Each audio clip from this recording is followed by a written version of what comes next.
Vous ne devriez pas être ici. Ce n'est pas une menace, juste une observation, une statistique. Parce que sur 100 personnes qui commencent cette vidéo, seulement 17 iront jusqu'au bout. Et parmi ces 17, 3 seulement comprendront réellement ce que je suis sur le point de révéler, non pas par manque d'intelligence, mais à cause de quelque chose que Spinoza appelait la capacité à supporter une vérité inconfortable, et il avait une méthode, un test, caché dans ses textes, pas évident, pas déclaré, mais bien là, comme une empreinte digitale philosophique, identifiant, séparant ceux qui sont prêts de ceux qui ne le sont pas. Et si vous êtes ici, si quelque chose vous a amené à ce moment précis, cette vidéo, ce message, alors peut-être, juste peut-être, faites-vous partie de ces 3 personnes. Laissez-moi vous montrer comment le savoir. Spinoza a écrit son œuvre principale, l'éthique, en utilisant une méthode appelée ordre géométrique, proposition, axiome. Démonstration, comme Euclide, comme les mathématiques, froid, logique, impersonnel, et tout le monde pense que ce n'était qu'un style, une préférence esthétique. Mais ce n'était pas le cas. C'était un filtre, volontairement difficile, volontairement aride, parce que Spinoza avait perçu quelque chose de crucial, quelque chose qui a changé la façon dont il communiquait la vérité. Il avait compris que tout le monde ne voulait pas la vérité. La plupart des gens veulent du confort, déguisé en vérité. Alors il a créé 2 niveaux dans ses textes, surface et profondeur. Ceux qui lisent superficiellement trouvent une philosophie abstraite, des définitions de Dieu, de la nature de la substance, des attributs et des modes. Intéressant pour les universitaires, inoffensif pour l'Église, mais ceux qui lisent attentivement, ceux qui persistent, ceux qui connectent la proposition 7 avec la proposition 23, avec la proposition 40, trouvent autre chose, trouvent de la dynamite philosophique, trouvent une démolition complète du dogme religieux et la construction de quelque chose de radicalement nouveau. Et Spinoza savait que seuls certains types d'esprits feraient cet effort. Et il avait raison.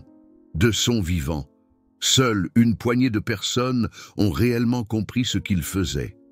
Le reste ont trouvé ça compliqué, ennuyeux, ont abandonné, exactement comme il l'avait prévu. Parce que voici la partie que personne ne vous raconte sur Spinoza. Il ne voulait pas sauver tout le monde. Il voulait équiper quelques-uns. Les bons, ceux qui sont préparés, ceux qui n'abandonneraient pas au premier inconfort. Et il a laissé des signes, des marqueurs, tout au long de ses textes, pour que ces personnes se reconnaissent, pour qu'elles sachent, vous n'êtes pas seuls, d'autres comme vous existent. Cherchez, trouvez, connectez-vous. Je vais vous montrer 3 de ces signes, et vous saurez immédiatement si vous êtes prêts ou pas.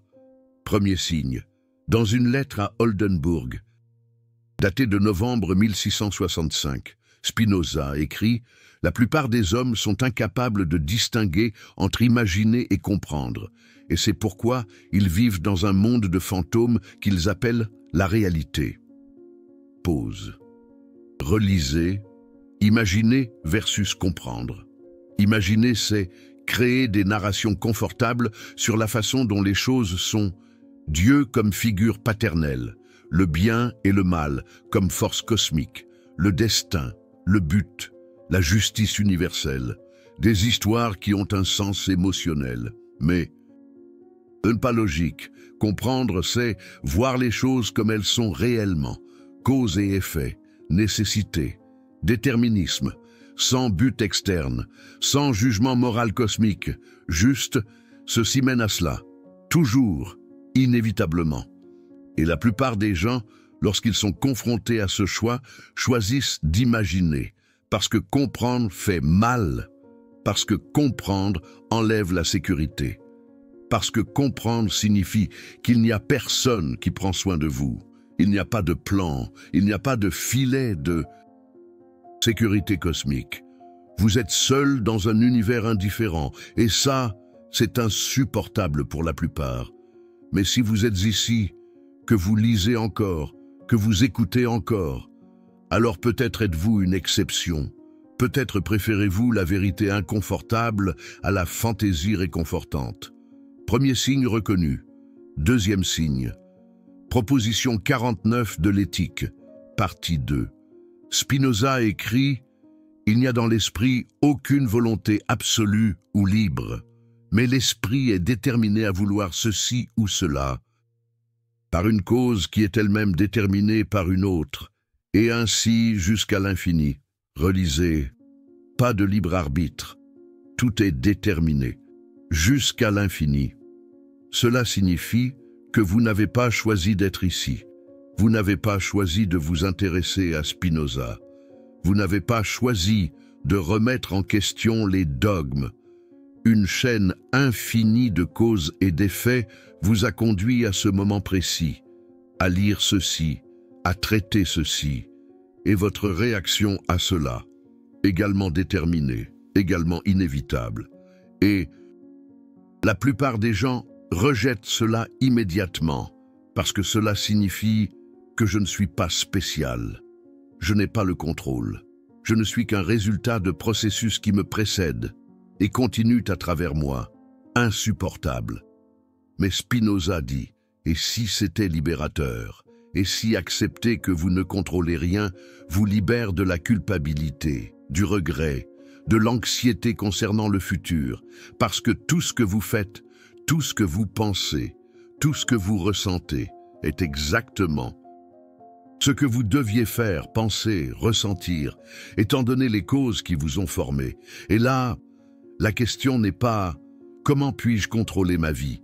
La question est « comment puis-je comprendre les causes qui me meuvent pour que je puisse, non pas contrôler, mais fluer consciemment, au lieu d'être poussé inconsciemment ?» C'est la liberté spinozienne, pas le libre arbitre, mais la compréhension de la nécessité. Et si cela a du sens pour vous, si quelque chose en vous reconnaît la vérité, là-dedans, même si c'est inconfortable. Deuxième signe reconnu. Troisième signe, le plus important, proposition 67 de l'éthique, partie 4. Spinoza écrit « L'homme libre ne pense à rien moins qu'à la mort. Et sa sagesse est une méditation non de la mort, mais de la vie. » Cela semble simple, presque banal, mais cache quelque chose de profond. Spinoza est en train de dire que la peur de la mort est le résultat d'une vie vécue incorrectement. Quand vous vivez en accord avec la nature, en accord avec la compréhension, en accord avec la raison, la mort devient irrelevante. Non pas parce que vous la niez, mais parce que vous comprenez que vous faites partie de quelque chose de plus grand, une substance unique, la nature, Dieu. Et cette partie ne peut pas mourir, parce qu'elle n'a jamais été séparée. Juste une transformation, éternellement. Et la plupart des gens ne peuvent pas traiter cela, parce qu'on leur a enseigné que vous êtes un individu séparé, avec une âme unique qui continue. Ou non, en fonction du comportement, de la croyance, de l'acceptation d'un dogme spécifique. Et Spinoza dit « Non, vous n'avez jamais été séparés.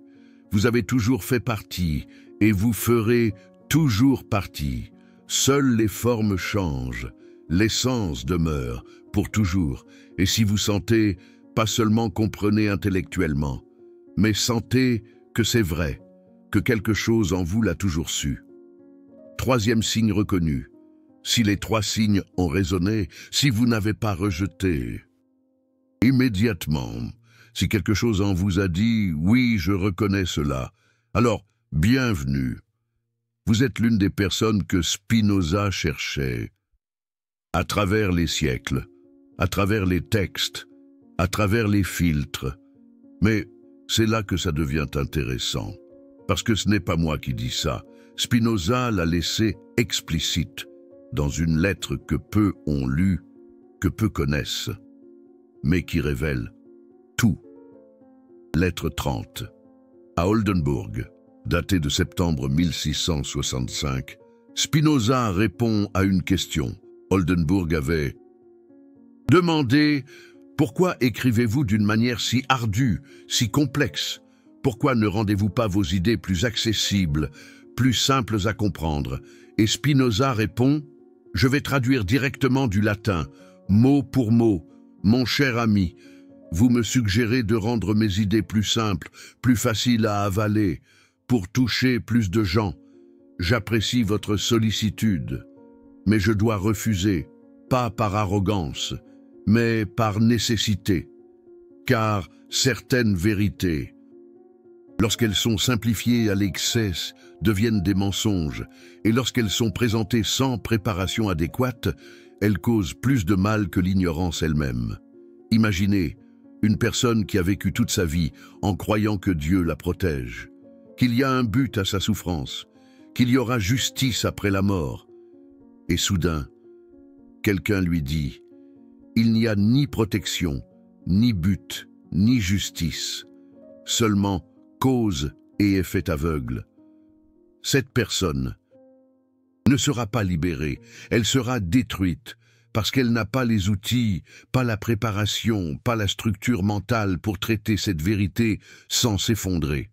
Alors, j'écris de manière ardue, propositionnellement, pour filtrer, pour m'assurer que seuls ceux qui ont la structure, seuls ceux qui sont prêts, seuls ceux qui ont la capacité de reconstruire après la déconstruction, arrivent à la vérité ultime, et ceux-là, les rares qui y parviennent. Je les appelle des esprits libres, pas parce qu'ils ont choisi la liberté, mais parce que leur cause, leur formation, leur nature les ont préparés à supporter la vérité et à s'épanouir grâce à elle, au lieu de se flétrir. Fin de citation. Avez-vous lu ça? Avez-vous traité cette information? Spinoza n'était pas élitiste, il était compassif, protecteur, parce qu'il avait vu des gens détruits par des vérités présentées trop tôt, trop vite, sans fondement. Et il a décidé, mieux vaut créer des filtres, mieux vaut rendre les choses difficiles, pour que seuls ceux qui sont prêts, seuls ceux qui ont la structure, y arrivent. Et maintenant, 349 ans plus tard, vous êtes ici. Vous avez passé les filtres, vous avez reconnu les signes. Et la question est, et maintenant, qu'allez-vous faire avec ça, avec cette vérité, avec cette reconnaissance, avec cette responsabilité? Parce qu'il y a une responsabilité, Spinoza le dit clairement, dans la même lettre. Il continue, et il écrit, « Ceux qui atteignent la vérité, ceux qui deviennent des esprits libres, ont l'obligation, non pas d'évangéliser, non pas de convertir, mais d'exister, visiblement, authentiquement, comme des exemples, pour que les autres, qui sont prêts, puissent reconnaître et savoir qu'ils ne sont pas seuls, que c'est possible. Que d'autres ont fait ce voyage et ont survécu et ont prospéré, vous êtes un phare, pas un prédicateur. Vous vivez la vérité. Vous ne prêchez pas la vérité. Et ceux qui en ont besoin, qui sont prêts, vous reconnaîtront. Ils s'approcheront. Ils poseront des questions. Et alors, seulement alors, vous partagez avec prudence, avec préparation, avec compassion. Voilà la responsabilité. Et il y a plus, parce que Spinoza ne s'est pas arrêté là. Il a identifié, dans ses textes, 3 niveaux de personnes, 3 étapes de compréhension. Et il est important que vous sachiez où vous vous situez pour savoir ce qui vient ensuite. Premier niveau, l'imagination. La plupart des gens vivent ici. Ils croient aux récits, aux buts extérieurs, aux dieux anthropomorphes, au bien et au mal absolu. Il n'y a rien de mal à cela. C'est une étape. C'est nécessaire. C'est là où tout le monde commence. Deuxième niveau, la raison. Certaines personnes y arrivent, elles commencent à remettre en question, à analyser, à rechercher des causes naturelles, à comprendre qu'une grande partie de ce qu'elles ont appris est une construction humaine et non une vérité révélée. C'est l'étape du doute, de la déconstruction, du inconfort. Troisième niveau, l'intuition. Peu de gens, très peu, l'atteignent. C'est l'étape de la compréhension directe. Et pas par le raisonnement, mais par la perception immédiate que tout est un, que la séparation est une illusion, que vous êtes la nature se connaissant elle-même, Dieu s'expérimentant lui-même, l'éternité se manifestant temporairement sous cette forme. Et Spinoza dit, la plupart des gens meurent au niveau 1. Certains avancent au niveau 2 et y restent coincés, sceptiques, amers, sans fondation, parce qu'ils ont déconstruit, mais n'ont pas reconstruit. Seuls quelques-uns atteignent le niveau 3, et ceux-là sont des esprits libres, ceux-là sont des phares, ceux-là sont ceux qu'ils cherchaient. Alors, où vous situez-vous, honnêtement, sans jugement, juste de l'observation? Si vous croyez encore qu'il y a un Dieu personnel qui écoute les prières, qui intervient, qui punit et récompense, niveau 1, et c'est très bien. Il n'y a pas de précipitation. Si vous avez déjà déconstruit cela, mais vous êtes perdu, sans but, sans base, remettant tout en question, mais sans réponse, niveau 2, et cela aussi est très bien. Ça fait partie du processus. C'est nécessaire, c'est temporaire. Mais si vous sentez profondément que vous faites partie de quelque chose d'infini, que votre existence est nécessaire, qu'il n'y a pas d'accident, que tout ce qui arrive est l'expression de la nature se déployant, et que comprendre cela apporte la paix. Non pas la résignation, mais une paix active, joyeuse. Alors, niveau 3, et vous êtes rare, très rare. Et Spinoza a un message pour vous, spécifiquement. Il l'a laissé dans la dernière proposition de l'éthique, proposition 42 de la partie 5. La dernière chose qu'il voulait que vous sachiez, la béatitude n'est pas la récompense de la vertu, mais la vertu elle-même. Et nous n'en jouissons pas parce que nous réprimons nos désirs, mais au contraire.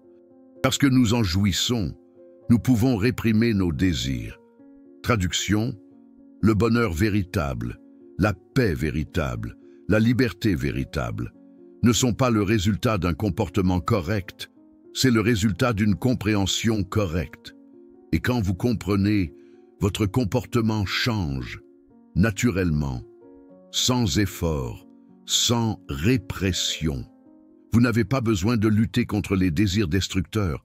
Vous arrêtez simplement de les avoir, parce que vous avez compris, et qu'ils sont basés sur des illusions, sur la séparation, sur l'ego, et quand l'illusion se dissipe, le désir aussi.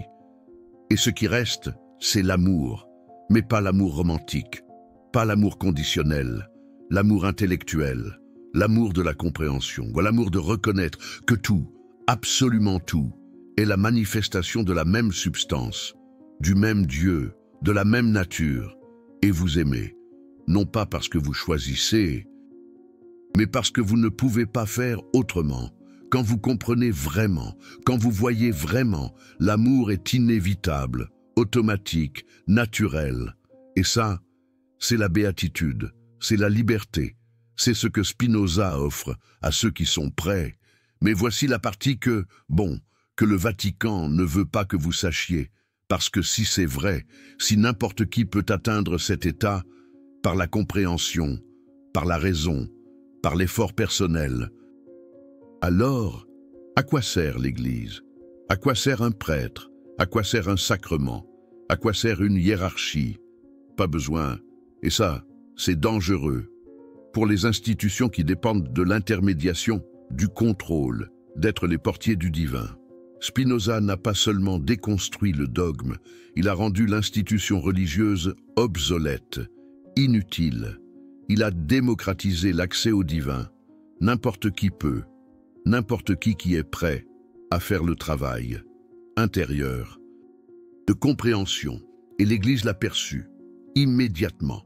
C'est pourquoi l'excommunication, c'est pourquoi les menaces, c'est pourquoi la tentative d'assassinat, c'est pourquoi la censure qui a duré des siècles. Parce que Spinoza n'était pas athée. Pire, il était un mystique rationnel. Il offrait un chemin direct, sans intermédiaire. Et ça, c'était plus dangereux que de nier Dieu complètement. Alors, l'Église a fait ce qu'elle a toujours fait. Elle a tenté de contrôler le récit. Elle a traité Spinoza d'athée, d'hérétique, de blasphémateur. Elle s'est assurée que la majorité des gens ne lisent jamais ses textes, ne comprennent jamais ses idées, ne sachent jamais qu'il existait une autre voie. Et ça a marché. Pendant 300 ans, ça a marché. Mais maintenant, au XXIe siècle, avec Internet, la traduction, l'accès, les murs tombent et les gens trouvent Spinoza.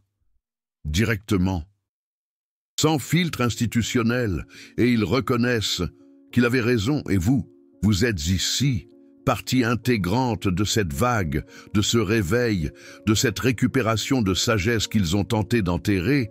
Et le Vatican, eh bien, ils ne sont pas contents, mais ils ne peuvent rien faire. Ils ne peuvent pas brûler des livres numériques. Ils ne peuvent pas torturer des youtubeurs. Ils ne peuvent pas excommunier Internet. Alors, ils se contentent d'observer et d'espérer que les gens ne fassent pas attention, qu'ils restent distraits, qu'ils ne posent jamais les bonnes questions. Mais vous l'avez fait. Vous êtes en train de le faire. Et ça change tout. Maintenant, laissez-moi vous montrer quelque chose qui va prouver que ce n'est pas de la théorie, que ce n'est pas de la philosophie abstraite, mais une réalité historique, avec des conséquences réelles, pour des personnes réelles, en 1999. Exactement 322 ans après la mort de Spinoza, le Vatican a publié un document intitulé « Fides et Ratio », Foi et raison, une encyclique papale, signée par Jean-Paul II. Et dans ce document, il y a une section, le paragraphe 46, qui mentionne brièvement Spinoza avec d'autres philosophes comme exemple de rationalisme excessif qui a mené à l'athéisme moderne. C'est tout. Une mention, une condamnation voilée. Rien d'explicite. Rien de détaillé. Mais voici ce qui est intéressant. Dans la version originale, celle qui a été soumise pour approbation, Spinoza avait une section entière, 3 paragraphes, expliquant spécifiquement pourquoi ces idées étaient dangereuses, pourquoi les catholiques ne devraient pas le lire, pourquoi il était important de rester vigilant. Cette section a été retirée avant la publication finale. Pourquoi ? Parce que quelqu'un a réalisé que mentionner Spinoza en détail, expliquer pourquoi il était dangereux, ferait exactement ce qu'il voulait éviter, éveillerait la curiosité, inciterait les gens à chercher, à lire, à découvrir. Alors, ils l'ont retiré. Ils ont laissé seulement une mention vague, en espérant que ça passerait inaperçu, mais ça n'a pas passé. Des chercheurs ont trouvé des brouillons, des versions préliminaires, et ils ont comparé, et ils ont vu. Spinoza a été spécifiquement censuré, même en 1999, 322 ans après sa mort. Ce n'est pas un accident, ce n'est pas une précaution historique, c'est de la peur, présente, active, que les idées de Spinoza, si elles sont réellement comprises, démantèleraient des structures qui dépendent de gens qui ne pensent pas par eux-mêmes. Et il y a plus, en 2012, un historien italien du nom de Giovanni Morello travaillait aux archives secrètes du Vatican. Il recherchait des documents sur l'Inquisition et il a trouvé, par accident, un dossier mal archivé, une mauvaise classification, et à l'intérieur, des lettres échangées entre des autorités ecclésiastiques entre 1670 et 1678, la période finale de la vie de Spinoza, 27 lettres mentionnant Spinoza explicitement, discutant de ce qu'il fallait faire, comment répondre, comment contenir, et dans l'une d'elles, datée de mars 1677, un mois après la mort de Spinoza, il y a une phrase que Morello a photographiée, avant que le dossier ne soit confisqué à nouveau, et il l'a publiée dans un article académique, qui a été, curieusement, retiré de la circulation 3 mois plus tard. Mais Internet, les copies existent, et la phrase dit, en traduisant du latin, « Le Hollandais est mort », mais ces idées, non. Elles se répandent, silencieusement, parmi ceux qui ne font plus confiance.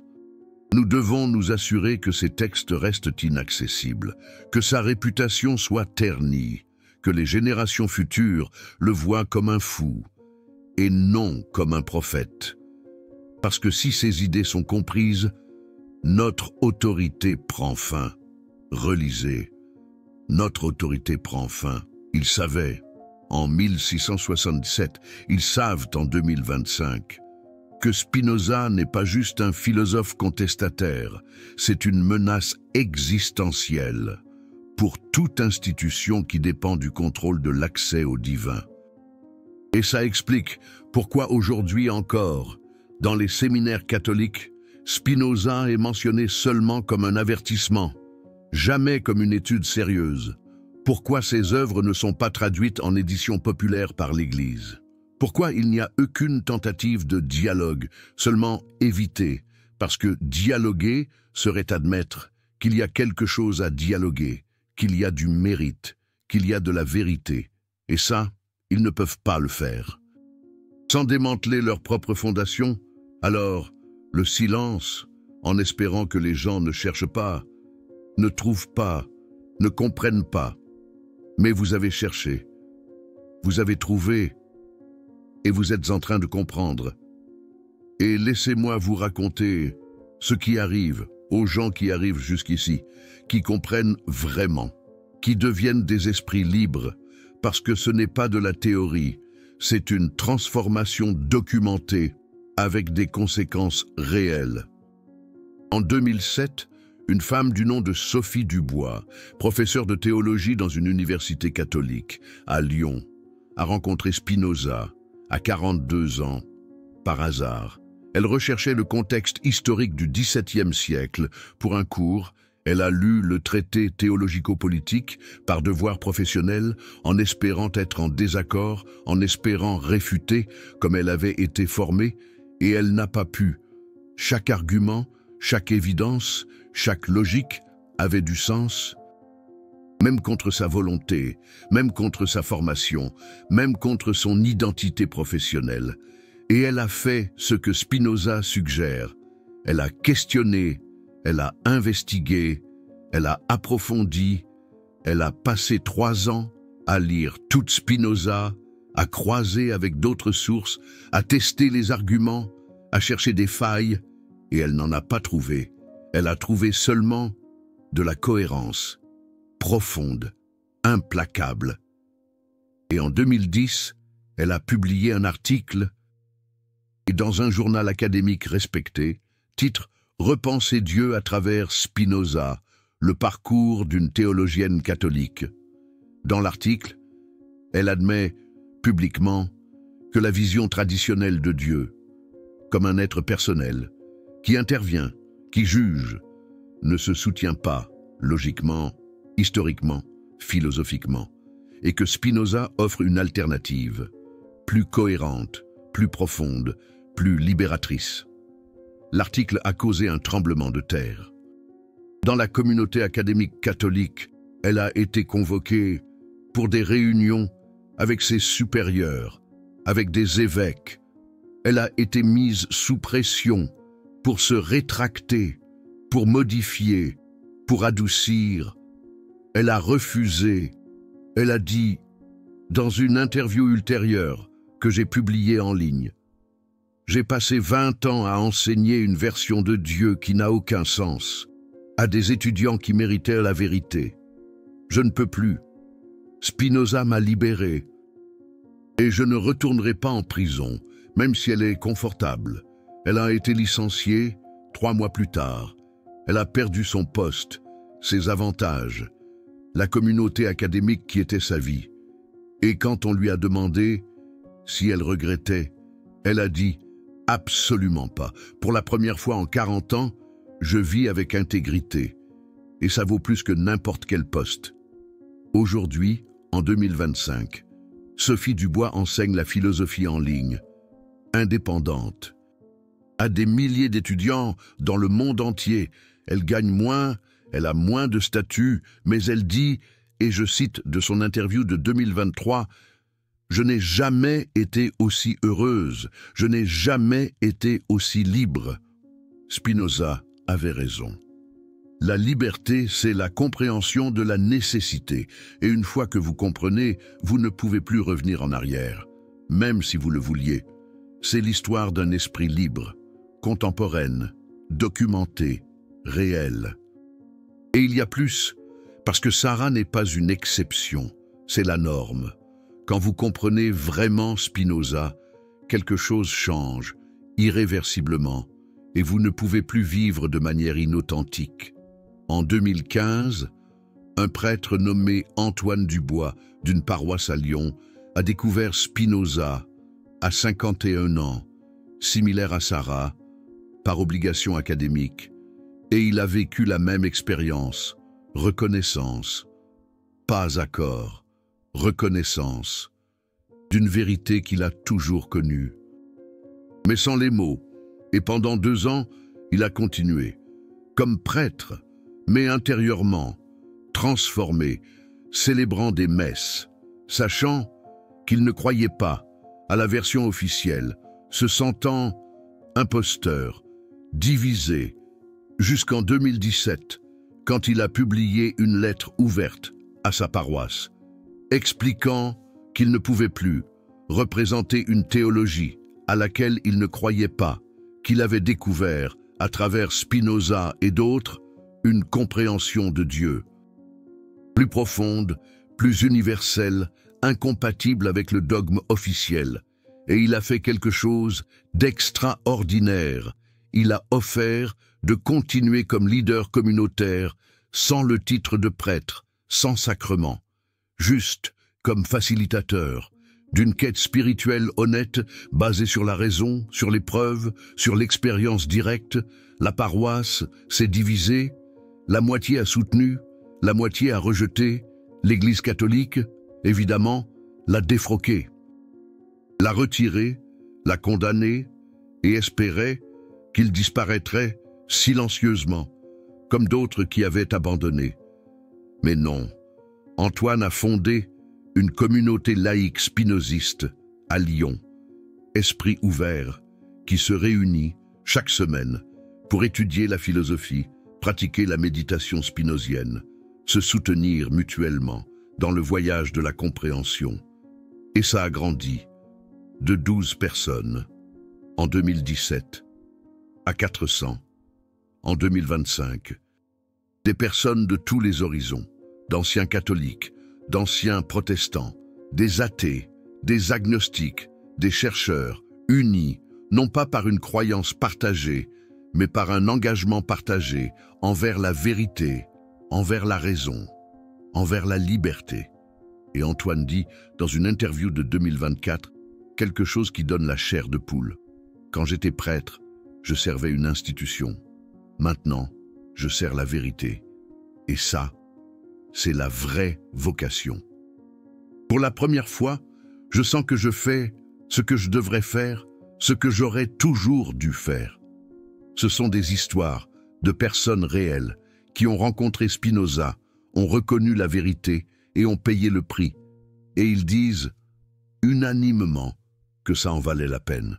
Parce que la liberté, la vraie liberté, vaut n'importe quel prix. Et vous pensez peut-être, mais ce sont des exceptions, des personnes courageuses, spéciales. Je ne suis pas comme ça.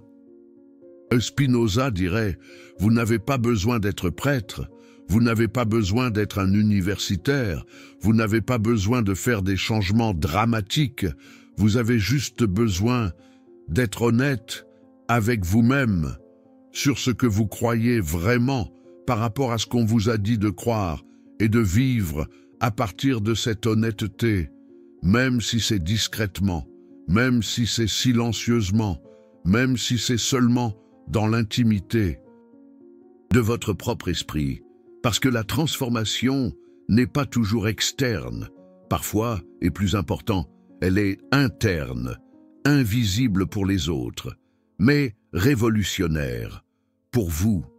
Et maintenant, la partie la plus importante, parce que l'information sans transformation n'est que divertissement, et Spinoza n'a pas écrit pour divertir, il a écrit pour libérer.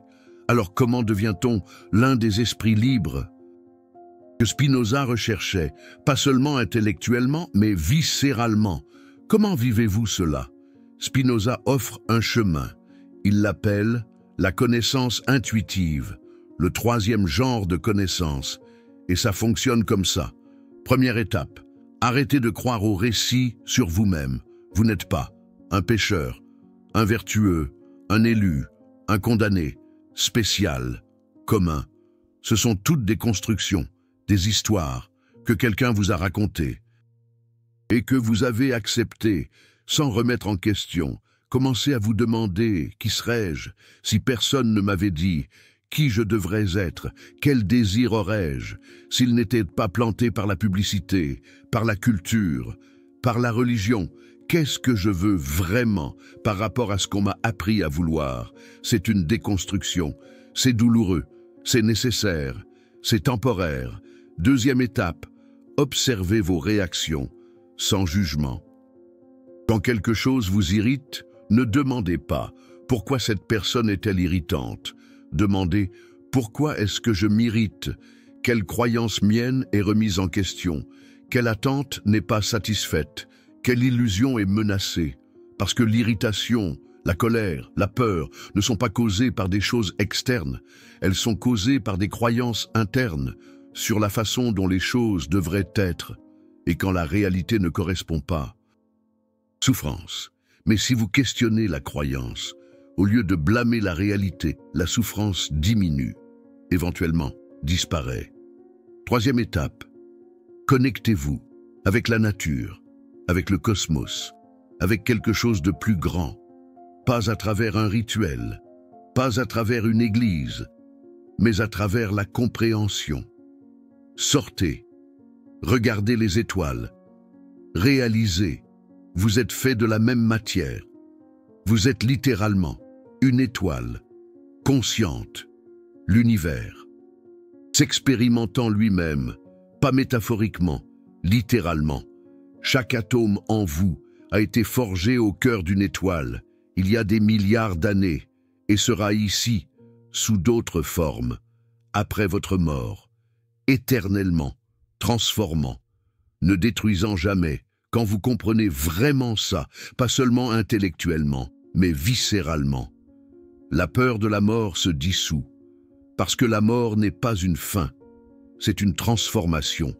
Et vous, l'essence que vous êtes ne peut jamais finir, parce qu'elle n'a jamais été séparée, elle a toujours fait partie, elle le sera toujours. Quatrième étape, agissez, mais pas par devoir, pas par obligation morale, pas par peur de la punition, pas par espoir de récompense. Agissez parce que vous avez compris que vous et les autres faites partie du même, et blesser un autre, c'est se blesser soi-même, et aider un autre, c'est s'aider soi-même, pas par karma, par la logique simple de l'interconnexion. Et quand vous agissez ainsi, il n'y a pas d'effort, il n'y a pas de lutte, il n'y a pas de mérite, juste de la naturalité, comme l'eau qui coule, comme le vent qui souffle, comme une étoile qui brille, vous juste êtes et faites ce que la nature fait à travers vous. Cinquième et dernière étape, soyez patient avec vous-même, avec les autres, avec le processus, parce que la transformation réelle n'arrive pas en jours ou en mois ou même en années. Elle arrive graduellement, imperceptiblement.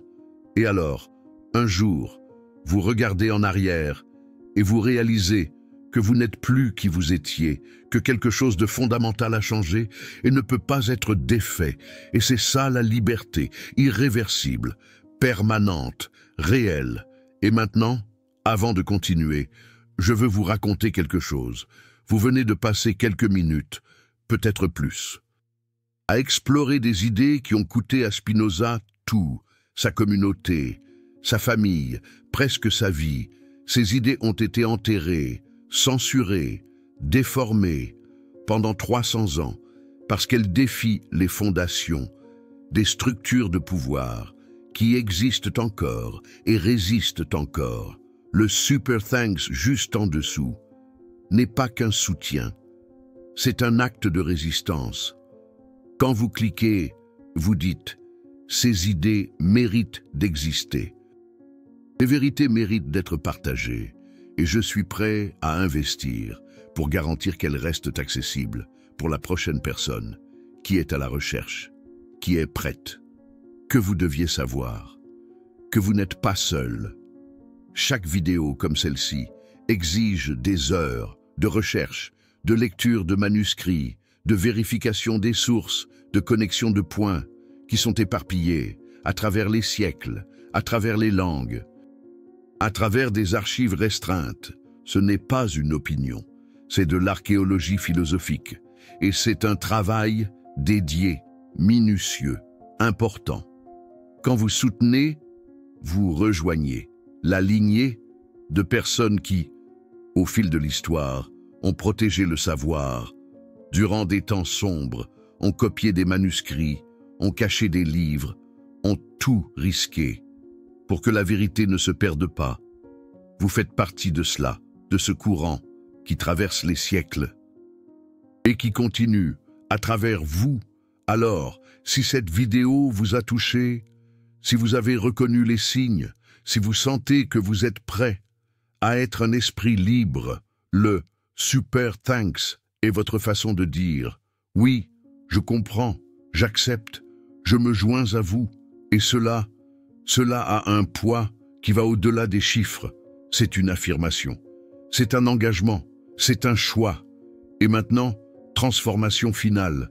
Parce que connaître Spinoza ne suffit pas. Vivre Spinoza est l'objectif. Laissez-moi vous donner un exercice simple, mais profond, qui va changer votre façon de vivre la réalité. Durant les 7 prochains jours, chaque fois que vous ressentirez une émotion négative forte, colère, peur, tristesse, envie, n'importe laquelle, arrêtez-vous, respirez et demandez-vous, pas à moi, pas à Dieu, à vous-même, en silence. Quelle croyance est en train de créer ce sentiment? Quelle attente n'est pas satisfaite? Quelle histoire sur la façon dont les choses devraient être est en train d'entrer en collision avec la façon dont les choses sont? Et simplement, observez la réponse. Ne jugez pas. N'essayez pas de changer encore. Simplement, voyez avec clarté la croyance derrière l'émotion et faites cela consistamment pendant 7 jours et quelque chose va se produire. Garantie, les émotions vont commencer à perdre de leur force, non pas parce que vous les avez réprimées, mais parce que vous avez illuminé leur mécanique. Et quand vous voyez la mécanique, cela cesse d'être un mystère, cela cesse d'avoir du pouvoir sur vous.